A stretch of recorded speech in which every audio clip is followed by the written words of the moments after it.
السلام علیکم۔ 2 منٹ کی بات نونی جوان کے ساتھ میں حاضر۔ کل یاسمین راشد کے ایک بیان نے بہت سوشل میڈیا سائٹس پر ہنگامہ برپا کیا۔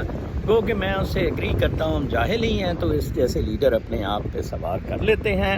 آج میں وینیزویلا، ایک ساؤتھ امریکہ کے ملک کا، پاکستان سے کمپیریزن کروں گا۔ تقریباً دونوں کا ایریا ایک جیسا ہے۔ وینیزویلا 9 لاکھ اسکوائر کلومیٹر پر ہے، پاکستان کوئی 8 لاکھ اسکوائر کلومیٹر پر ہے۔ آبادی کا فرق ہے، پاکستان کی 22 کروڑ ہے، وینیزویلا کی کوئی 2.5-3 کروڑ کے قریب ہے۔ وینیزویلا میں 2018 میں جو الیکشن ہوئے اس میں ایک 35 سالہ نوجوان گائیڈو الیکٹ ہوا، لیکن چونکہ شاویز سے جس نے مدورا نے اقتدار لیا تھا وہ ملٹری کا سپورٹڈ تھا، تو لہٰذا وہ زبردستی قابض ہو گیا اور سپریم کورٹ سے بھی اس نے ڈیسیجن اپنی فیور میں لے لیا۔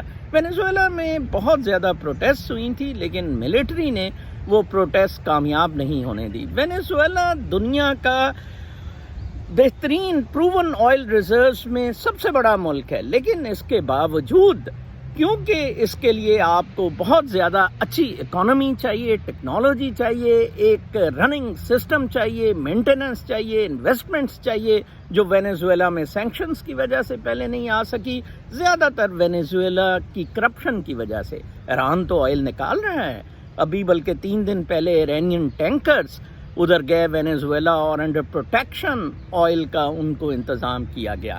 ایک بدنظمی کی مثال میں دے رہا ہوں، ایک کمپیریزن دے رہا ہوں کہ ہوگا کیا۔ پاکستان کا فیوچر بھی میں وینیزویلا کی طرح آہستہ آہستہ بالکل دیکھ رہا ہوں۔ آپ دیکھیں کہ وینیزویلا تقریباً 200 سال پہلے آزاد ہوا تھا کولمبین کنفیڈریشن سے۔ اب کوئی 10 لاکھ وینیزویلا کے لوگ کولمبیا میں مائیگریٹ کر چکے ہیں۔ پاکستان کے اگر انڈیا کے ساتھ تعلقات ہوتے تو شاید پاکستانی بھی اب تک کافی سارے امیگریٹ ادھر کر جاتے۔